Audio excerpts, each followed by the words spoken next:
Ta série est sur le point de revenir mais tu ne te rappelles pas des saisons précédentes? Tu as la flemme ou juste pas le temps? Bienvenue sur le récap série film et aujourd'hui c'est The Mandalorian saison 2. Alors, accroche-toi bien, c'est parti. On retrouve notre cher Mando accompagné de l'enfant.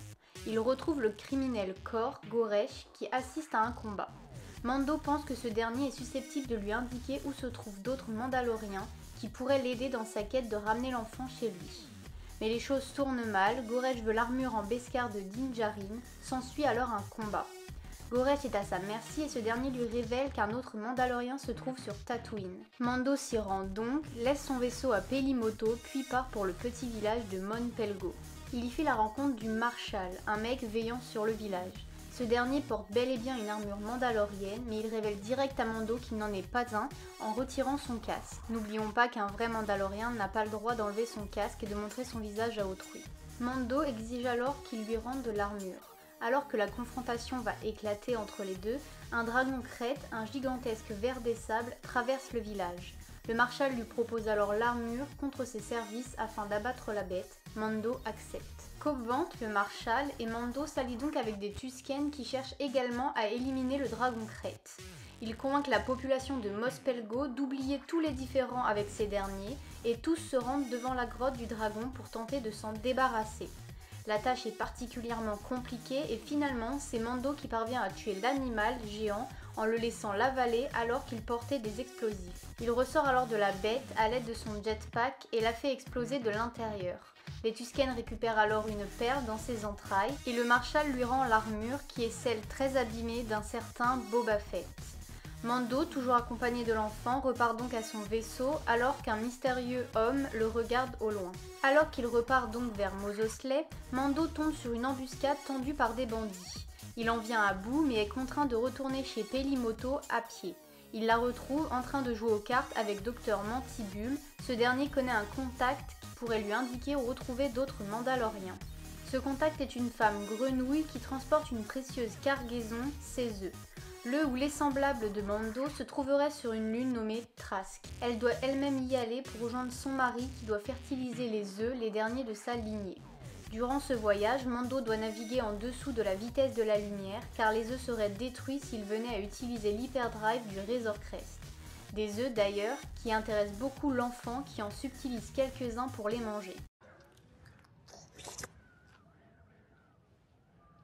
En chemin, le vaisseau de Mando est abordé par deux X-Wing de la Nouvelle République pour un simple contrôle de routine. Mais quand il fait émettre avec réticence son transpondeur, les deux chasseurs identifient le Razor Crest comme étant le vaisseau qui a abordé un transport carcéral pour faire évader un prisonnier. Ces derniers le prennent alors en chasse. Ils tentent de leur échapper en volant au-dessus d'une planète glacée et se posent à un endroit où la couche de glace cède, précipitant le Razor Crest dans une chute qui l'abîme considérablement. Pendant que Mando se prend la tête sur les réparations, la femme grenouille trouve un bassin d'eau chaude et s'y plonge avec ses œufs pour les réchauffer, tandis que l'enfant tombe sur d'étranges espèces de cocons d'où émergent subitement des araignées. Mando, la femme grenouille et l'enfant s'enfuient à toute vitesse pour regagner le vaisseau abîmé, encerclé par les créatures. Une tentative de décollage échoue car une araignée géante se colle sur le cockpit et alors qu'ils vont être submergés, les deux pilotes des X-Wing les sauvent. Une fois les araignées mises en déroute, ils annoncent à Mando qu'il est en état d'arrestation pour avoir aidé à l'évasion d'un prisonnier. Mais ses états de service et l'aide qu'il a apportée pour mettre à l'ombre 3 criminels le sauvent et les deux pilotes s'en vont. Le vaisseau décolle tant bien que mal et repart vers la lune de Trask. Ils arrivent alors à leur destination, doucement.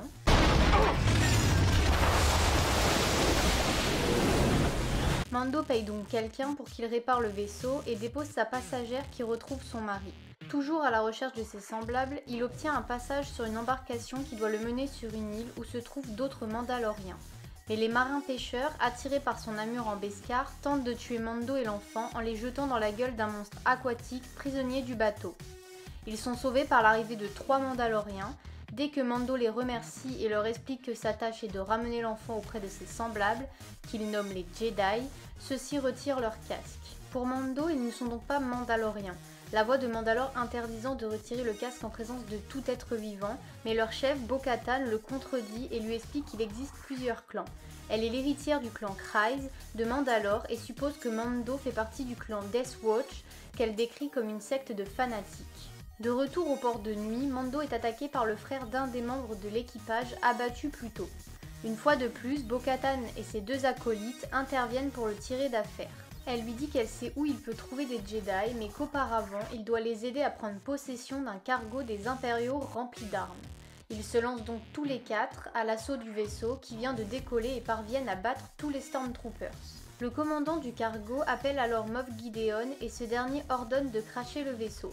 Les Mandaloriens parviennent in extremis à atteindre le cockpit et à éviter le crash. Bo-Katan maîtrise le commandant de bord et lui demande où se trouve le sabre noir. Sabre qui lui permettrait de faire d'elle le chef de Mandalore. Nous, on sait que c'est Moff Gideon qui l'a, comme vu dans la saison 1. Le commandant ne lui dit rien et se suicide. Elle propose alors à Mando de rejoindre son groupe, mais il refuse, il doit aider l'enfant.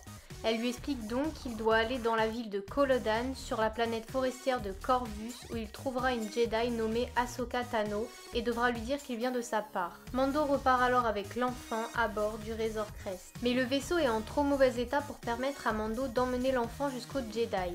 Il décide donc de se poser sur Nevarro pour faire les réparations.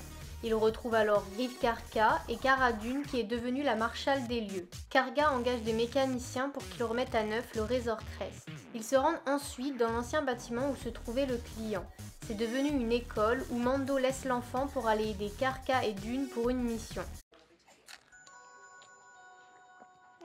Leur mission consiste à détruire une base de l'Empire censée être vide mais encore bourrée d'armes et de matériel qui attire les convoitises. Les 3 amis ainsi que l'homme bleu que Mando appréhende dans la saison 1 se dirigent vers la base aux commandes d'un speeder. Arrivés à la base, ils s'aperçoivent qu'elle n'est donc pas vide mais active et remplie de Stormtroopers. Ils les éliminent un à un pour parvenir au réacteur pour faire exploser la base. Ils arrivent dans une salle de contrôle où ils découvrent de grands bocaux et y déclenchent un message holographique du docteur Pershing, vu dans la saison 1. Ce message est destiné à Moff Gideon. Il explique qu'il a épuisé le sang de l'enfant qu'il avait prélevé pour mener ces mystérieuses expériences, qu'aucun des sujets n'a survécu et qu'il a besoin de ce donneur pour les poursuivre. Mando comprend de suite que Gideon n'est pas mort, comme il le croyait, et repart à toute vitesse avec son jetpack pour aller récupérer l'enfant. Pendant ce temps, les autres s'enfuient à bord d'un transport blindé tout en se débarrassant des ennemis. Mais tout finit bien, Mando récupère l'enfant sain et sauf, et avec le vaisseau remis à neuf, ils peuvent partir pour la planète où se trouve la Jedi. Mais dans un croiseur impérial, une lieutenante reçoit une communication d'un des mécaniciens du Razor Crest où ce dernier y a placé une balise pouvant ainsi localiser Mando et l'enfant. Elle rejoint Moff Gideon pour lui annoncer la bonne nouvelle. On se retrouve alors sur la planète Corvus où on retrouve la Jedi Ahsoka Tano se battant contre l'armée de la magistrate Morgan Elsbeth, vraie dictatrice. Ahsoka laisse une journée à la magistrate pour se rendre ou sinon elle reviendra pour elle, elle bat ensuite en retraite. Mando, lui, se pose sur cette fameuse planète et va à la rencontre de la magistrate. Elle voit en lui quelqu'un capable d'affronter Ahsoka Tano et lui demande de la tuer en échange d'une lance en Beskar qu'elle possède. Mando, voulant rencontrer Ahsoka, s'enfonce dans la forêt et finit par rencontrer la Jedi. Ils s'affrontent brièvement avant qu'il annonce venir de la part de Bo-Katan et lui explique sa quête. Ahsoka Tano entre en contact par la pensée avec l'enfant et révèle enfin son nom, il s'appelle Grogu. Grogu. Elle dit n'avoir connu qu'un représentant de son espèce, le vieux maître Jedi Yoda. Selon elle, Grogu est rempli de peur et refuse de montrer ses capacités avec la force. Ce n'est que quand Mando se saisit du jouet favori de Grogu, le pommeau d'un levier de son vaisseau, et lui demande de le prendre que ce dernier le fait voler jusqu'à ses mains. Tano ne peut pas nier l'attachement de Grogu envers Mando. L'enfant lui a aussi appris qu'il a été élevé et entraîné par de nombreux Jedi dans le temple sur Coruscant, qu'il a dû être caché à la fin de la guerre des clones et que quelqu'un l'a fait sortir par la suite. Ses souvenirs de ce qui lui est arrivé ensuite sont flous. Mando souhaiterait qu'elle l'entraîne, mais elle refuse. Il lui explique alors que la magistrate l'a envoyée pour la tuer et s'allie pour la vaincre. Ahsoka Tano et Mando se rendent au village contrôlé par la magistrate, libèrent les prisonniers et battent tous les soldats. Ahsoka se retrouve donc seule face à la magistrate. Elle la combat avec ses 2 sabres laser, tandis que la magistrate riposte avec sa lance en Beskar. Tano prend alors le dessus et avec la lame de son sabre sur le cou de sa rivale, lui demande de lui révéler où se trouve son maître, le grand amiral Thrawn. Pendant ce temps, Mando lui se bat contre le commandant de la magistrate et triomphe. Le village libéré, Tano offre à Mando la lance en Beskar mais refuse toujours d'entraîner Grogu. Elle conseille à Mando de se rendre sur la planète Tython où il trouvera les ruines d'un temple Jedi lié à la Force. Il devra y placer Grogu sur la pierre du destin au sommet de la montagne. Grogu devra alors utiliser la force pour qu'un Jedi le ressente et vienne jusqu'à lui. Ils se posent alors sur Tython et vont au sommet de la montagne. Ils déposent Grogu sur la pierre du destin où il entre en méditation et déclenche un champ de force impénétrable. Mando voit alors atterrir un vaisseau et laisse l'enfant qui lui est désormais impossible d'atteindre. Il va à la rencontre du vaisseau qui est le Slave One, celui de Boba Fett. Il est accompagné par Fennec Shand, qu'on croyait morte mais qui a été sauvée par Boba Fett. Ce dernier veut son armure mais Mando doute de son appartenance. Soudain, un vaisseau impérial apparaît et Mando décide de négocier l'armure contre la protection de l'enfant. Mando tente de récupérer Grogu en vain car toujours entouré du champ de force. Mando se retrouve alors assommé par ses tentatives de récupérer Grogu. Shand et Fett se battent contre les Stormtroopers et en éliminent un grand nombre. Boba Fett aperçoit alors le vaisseau de Mando, il va récupérer lui-même son armure, ce qui lui confère une belle supériorité sur les Stormtroopers restants. Mando revient à lui, les rejoint au pied de la montagne et assiste impuissant à la pulvérisation du Razor Crest par un tir lancé depuis le croiseur impérial de Moff Gideon. À bout de souffle par sa méditation, Grogu s'endort sur la pierre et le champ de force disparaît. Gideon lance ses robots Dark Troopers qui volent vers le rocher, se saisissent de Grogu. Boba Fett décolle alors et tente de les suivre en vain. Mando donne l'armure à Boba, mais en échange de l'armure, Boba devait assurer la sécurité de l'enfant. Ce dernier se considère alors encore en dette avec Mando et lui offre son aide pour retrouver Grogu. Mando se rend dans ce qui reste du Razor Crest, récupère la lance en Beskar et le jeu favori de Grogu.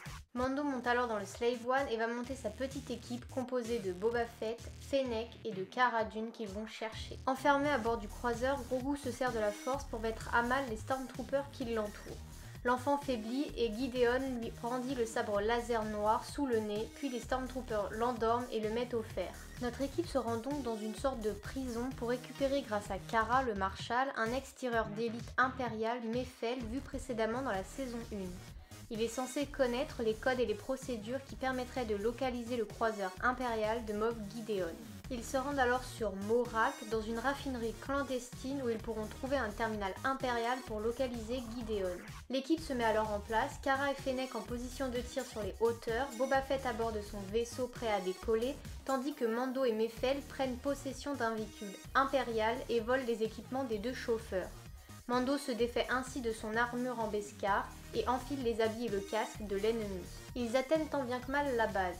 Ils repèrent alors le terminal dans le mess des officiers. Mefel reconnaît alors un officier qui était son supérieur à l'époque où il était un soldat impérial et tient à ne pas prendre le risque de se faire reconnaître. C'est donc Mando qui se rend devant le terminal avec la clé que lui a confiée Mefeld. Mais il y a un problème. Reconnaissance faciale nécessaire. Alors pour Grogu, il ôte son casque et parvient donc à collecter les informations nécessaires. Mais alors, il est abordé par l'officier, Mefeld rejoint Mando et l'officier les invite à sa table. Ils conversent, parlant d'une opération où Mefeld était.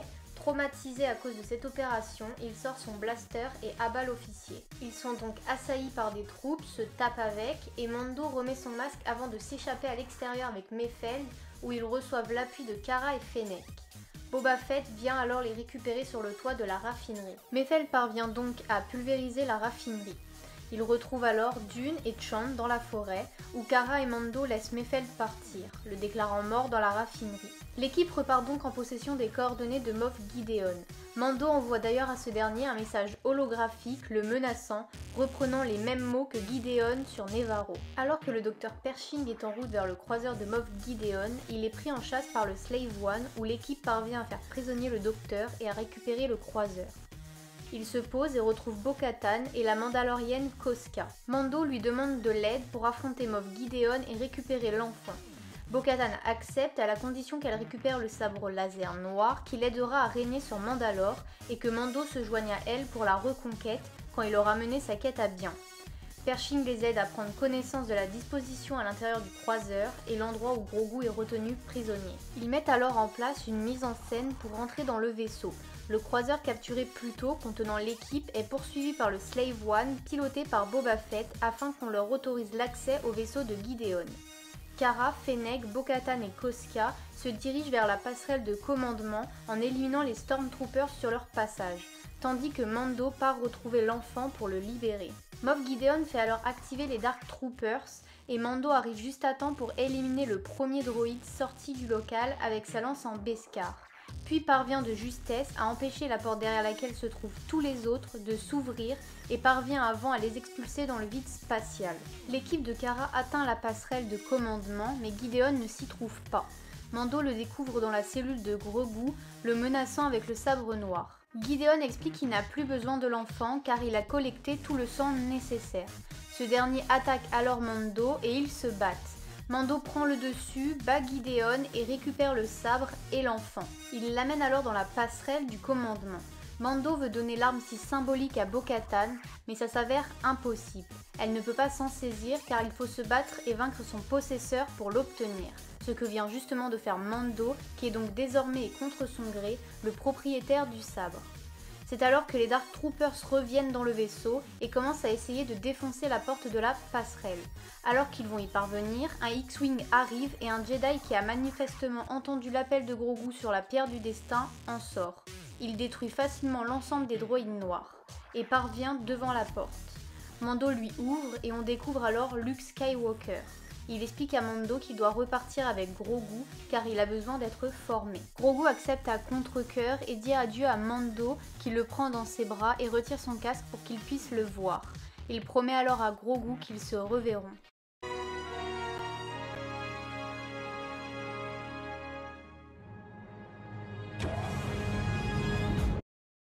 Mais attention, un petit post-G est présenté en fin de saison nous teasant la série dédiée à Boba, le livre de Boba Fett.